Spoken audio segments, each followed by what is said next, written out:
But when he was ordered to serve 15 days in county jail in contempt of the court, he the remarried Banner fled Los Angeles with his daughter, later settling in Florida, and Banner was cleared as a person of interest, and the investigators moved on other suspects with the little evidence surrounding her death, and there were few clues to whom might have caused the disappearance.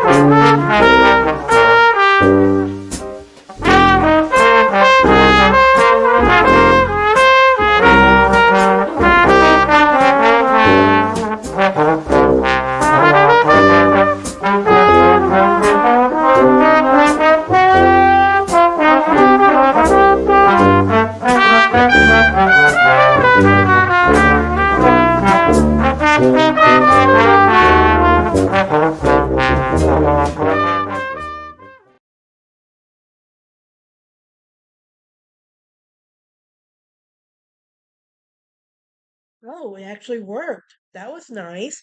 Um, so my laptop's been doing this thing where if I hit record one time, then it freezes up. So I had to wait again, do the thing, and then, but sometimes it did it twice this time. So excuse me for that. Welcome back to True Crime Lounge. We are on our little mini podcast called Old Hollywood Crimes. We'll be on this one for a while, so I'm excited for it. So this is kind of like a little sub podcast, I guess, because I thought about doing this as a TCL special, but I was like, no, no. But we were back with my baby, and I told you guys I would be back, and we're going to be talking about part two of our Jane Sprangler case. Now, for the last episode, we did an overview of the rising starlet, um, her disappearance, and the LAPD investigation. This episode, we are going to be talking about her ex-husband, the mysterious Dr. Kirk, and the Black Dahlia connection, which you can go back and watch my Black Dahlia episodes, little series I did on that one on here as well, if you would like. But with that being said, um, I am curious what y'all think so far. Like, who do y'all think killed her? I'm very curious. Like, what do y'all think happened to her is what I want to know. But let's get started, shall we? Now at the time she went missing, the police apparently questioned Bitter, who is said to have not seen Springler in several weeks. Now on October 27, 1949, Bitter had been awarded temporary custody of their daughter in a court battle with Springler's mom Florence, to whom he denied visitation with Christine because she was upsetting his daughter by referring to her missing daughter. It also defied the court order that defied the court order that permits Springler's mom can visit her. Now, what when he was ordered to serve 15 days in county jail in contempt of the court, he the remarried Banner fled Los Angeles with his daughter, later settling in Florida, and Banner was cleared as a person of interest, and the investigators moved on other suspects with the little evidence surrounding her death, and there were few clues to whom might have caused the disappearance. Now, let's talk about this mysterious um, Dr. Scott. Well, among the items in her purse, there was a handwritten note addressed to someone in the name of Kirk, and it read, Kirk, can't wait any longer, going to see Dr. Scott. It will work best while Mother is away. Now, the note ended with a comma, as though unfinished. Interesting. Now, the investigators began a hunt for the mysterious Kirk, and Scott mentioned in the note, but neither person could be located, and neither Springler's family nor her friends knew anyone by those names. Now, let's talk about the note inside her purse. Well, Attempts were made to locate Dr. Scott, referenced in the note, but Springler's sister-in-law did not recognize the name. In a press conference, Detective Lieutenant Harry Didion did confirm the existence of the physician named Scott, explaining that he was known to Miss Springler and her coterie of nightclubbing friends. However, police questioned every doctor with the last name Scott in Los Angeles, but none of them had a patient with the last name Springler or Benner, her married name. Now, the Scott I identified in her life was an abusive man she called Scotty, and who had been in the Army Corps lieutenant with whom Springler had once been involved with, but it was unknown and if that was his surname or a nickname. Now, Springler had allegedly had an affair with the man while her husband was overseas and told a friend that Scotty had threatened her when she left him. But according to a lawyer, she had not seen him since 1945. Now, let's talk about the Hollywood film star, okay?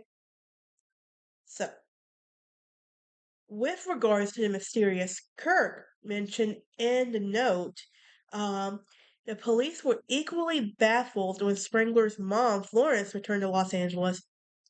She told the police that someone named Kirk had picked up Jean at her house twice, but stayed in his car and did not come in. The only other Kirk that was possibly the best known movie star in the country. Now, with Hollywood film sets and the nightclubs, a wide variety of individuals are all brought together.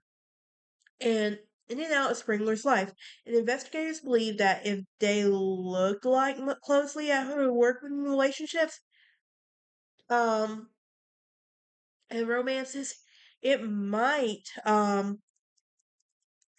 give a further insight into potential motives, as well as research for those committing a murder. And at the time she disappeared, Sprangler had recently completed filming a bit part for a young film with her Horn starring as Kirk Douglas. Now, there's interesting about a Kirk Douglas where this soon led to public speculation that the Kirk mentioned in the note found her purse.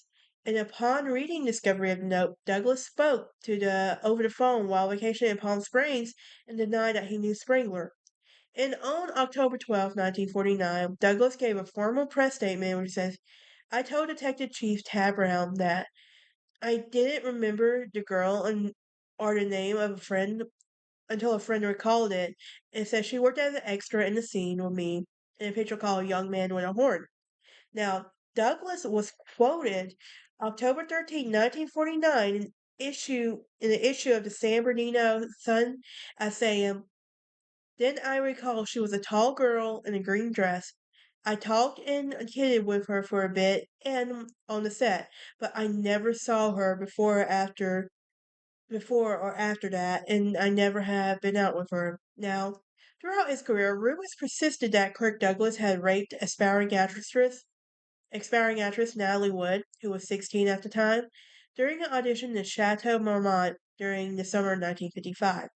Now, the alleged attack went on for hours, and he described as brutal and violent.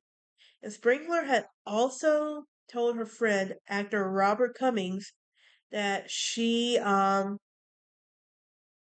a casual affair with, but did not reveal the identity of the man. Now, when Cummings asked her if it was serious, she just wanted to know, but I'm having the time of my life. Springler's girlfriends, with whom she regularly attended nightclubs with, told the police that she was 3 months pregnant when she disappeared, and she had talked about having an abortion, which at the time was illegal.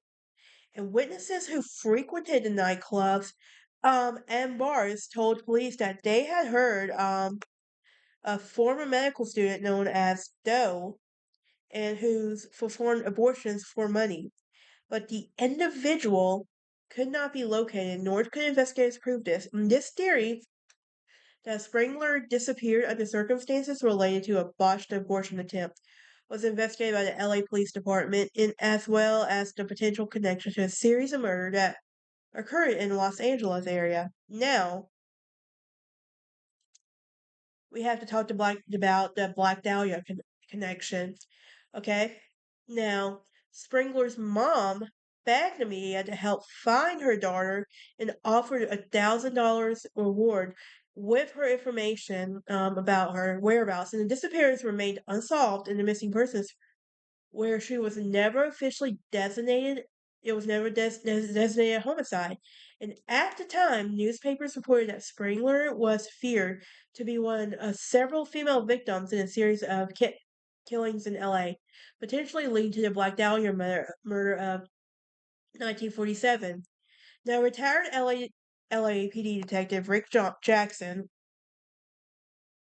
um, worked the case in his many years on the force, largely because of an interest in it, and uh, on the force. And also, although there were no formal case of her disappearance, she Jackson kept a notebook of may document everything related to the case. His former partner, Detective Elizabeth Camacho, confirmed that there were no case files remained. Forensically, I don't think anything was ever uncovered, she said. Now, it was always a missing persons report um, in the case. Now, because of the disappearance was classified as much, and all existing evidence was likely discarded over the decades, including the purse, which Jackson claims he never saw outside the photographs. Now, former LA homicide detective Steve Hodel has claimed that his um, father had the deceased Dr. George Hodel was responsible for the disappearance of Jean Sprangler and as well as the disappearance of all the series throughout the murders throughout LA. Alright, that's it for this episode. In the last part of our 3-part episodes, we're gonna be talking about Dr. George Hodel, the mob connection, and the case. Um, y'all have a great day, happy Thanksgiving, and enjoy this wonderful November weather we've been having.